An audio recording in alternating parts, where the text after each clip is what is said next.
covering how to chop up samples into FL Studio to make some dope beats. So if you're ready, let's go.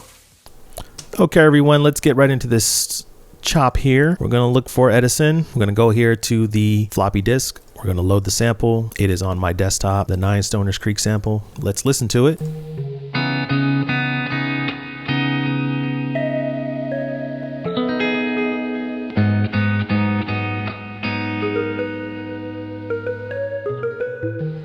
All right, I like that right there. Let's just go with that. Let's select a section. Let's zoom in. Let's be a little more precise, shall we? Let's get it right there. All right, let's go to the front. You slide this over, bring this back. That was almost good. There we go.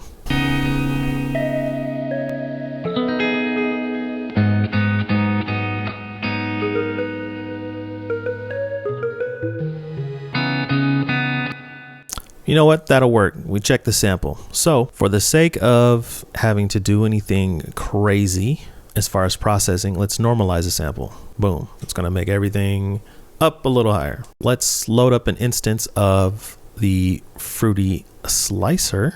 All right, there's the Fruity Slicer. Before we dump anything in there though, we need to turn off the auto dump and the auto fit just to make sure it doesn't mess with the sample at all, okay? And in order to drag this over, don't click and drag, it's over here. This is the drag copy sample selection right into the Fruity Slicer. And boom, there you go. Let's bring this down. Let's focus here. Okay, the attack and decay here, this is your fade in, as you'll see listed over here. This is your fade in, this is your fade out. I usually like a little bit of fade out towards the end.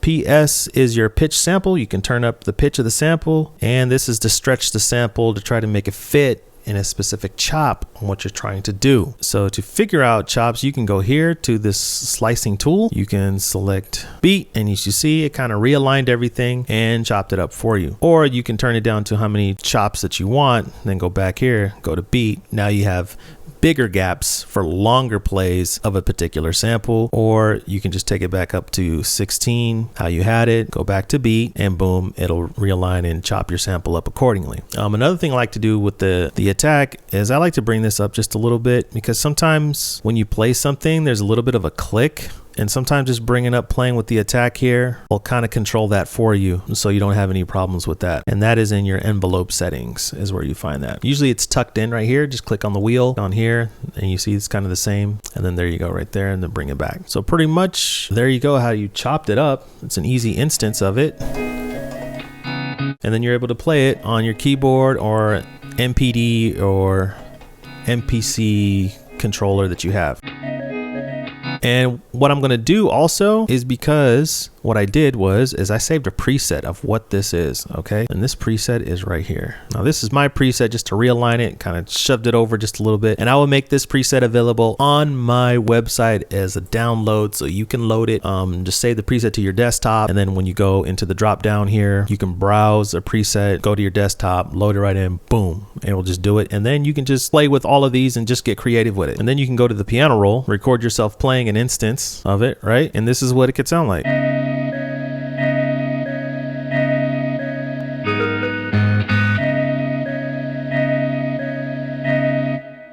All right, that's like the first part, and then the second part to it is over here, and this is what the second one will look like.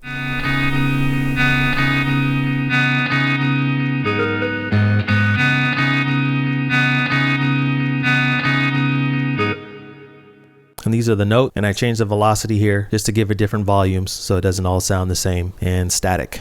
See, they're very different. And that's pretty much it. How you chop your samples in FL Studio. If you liked any of the information in this video, please leave a like, comment, and subscribe down below. Links to all my social media will also be down in the video description, and links to some of the pieces of gear or equipment that I use to make my videos will also be down in the video description via Amazon. So until next time, stay Gucci.